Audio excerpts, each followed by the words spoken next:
It's July 2024, I'm laying in my bed and I'm trying to fall asleep, but I can't. I'm staring at my white ceiling with a disgusted look on my face, because I have to sleep. As I'm looking at my ceiling, I think of all of the other things I could be doing instead of sleeping, like watching Instagram reels. I find myself grabbing my phone and searching on YouTube how to sleep instead of sleeping. I also have to wake up very early tomorrow morning, so I close my eyes and I wake up 5 hours later at 4 a.m. with 5 hours of sleep. Now I'm even more pissed because I wanted to sleep well.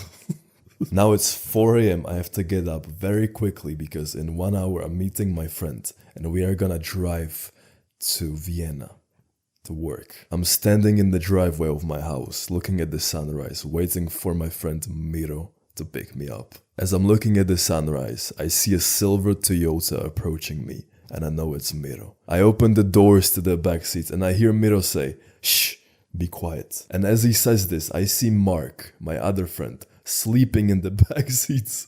So I go in the front. Now we are on the highway. In 1 hour we will be in Vienna. But as I'm looking through the windshield as Miro is driving, one thing catches my eye and it's the sunrise behind a beautiful mountain. I want to show it to Miro and Mark, but Mark is sleeping. And Miro is driving, I don't want to die. About an hour later, I look at the GPS and it says that we are close. The GPS says, turn right, but there is no road to turn right, apart from a little opening. So we go there and we see a ramp where a guy in a green vest is asking where you're going and why you're going here. As soon as he sees us, he smiles because he knows it's time for him to go home. He is a security guard, and as I'm looking at him, I always saw security guards as strong, big, muscular, bold men. But he is a skinny little boy who I could probably break his bone with my hand. So I'm looking into his eyes and I say, "Where can we park our car?" And he points to a group of young men, all wearing bright green reflective vests. And he says, "Go park there as they are standing." We have never done this before, so I can already imagine things going terribly wrong. I step outside of the car and I instantly get slapped by the heat. As I'm standing there speechless, my forehead starts dripping sweat. That's when I realize that for the next 48 hours, we are fucked. I look around and everything I see is flat. I'm looking at the boys who are wearing green vests. I never felt so meaningless as I feel right now, seeing everyone with the same hopes and dreams as me of making some money here. I look at Miro to my right and I know what he thinks. What in the world did we get ourselves into? I look at the ramp which we came through just now and my eyes are met with a man named David. He's the CEO of this security agency. He looks at me and I smile. But that man doesn't move. He's like Stonehenge. David is assigning our spots for the next 48 hours and he points at me to go in that direction.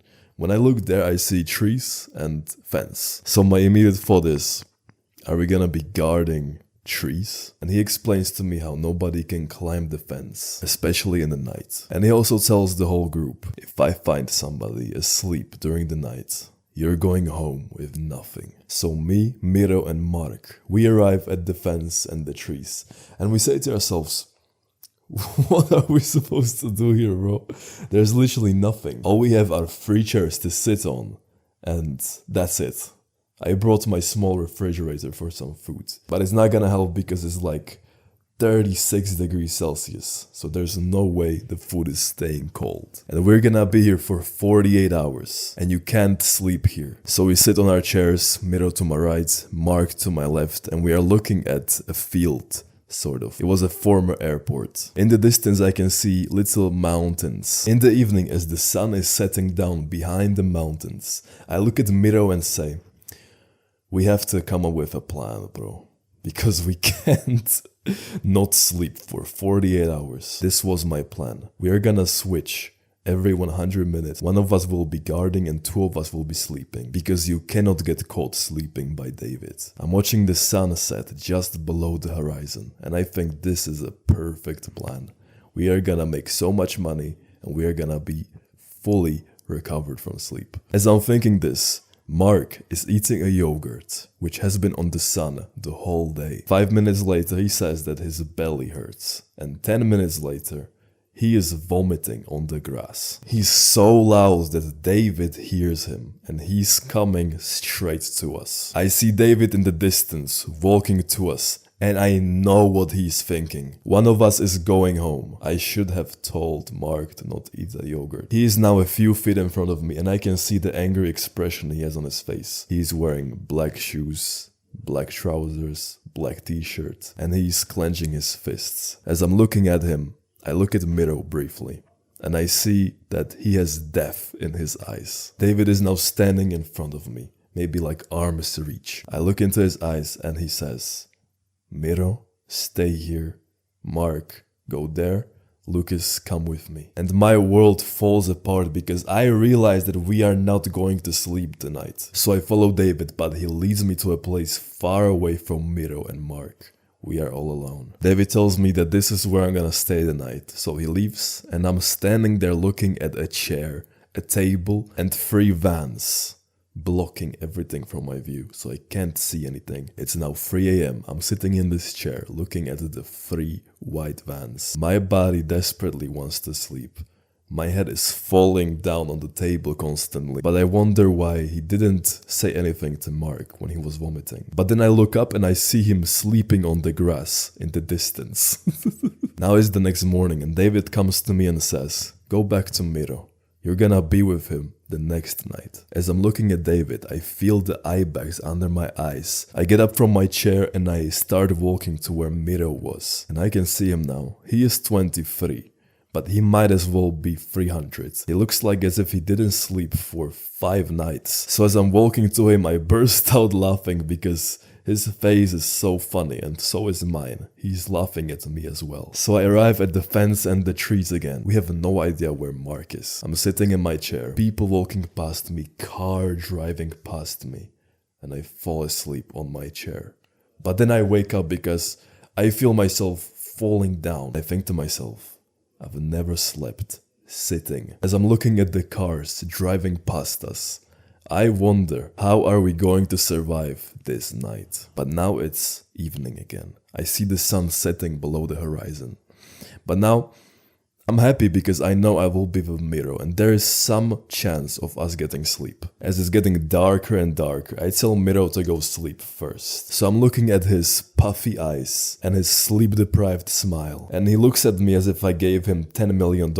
He smiles and instantly he falls asleep. So I let him be and I stand up.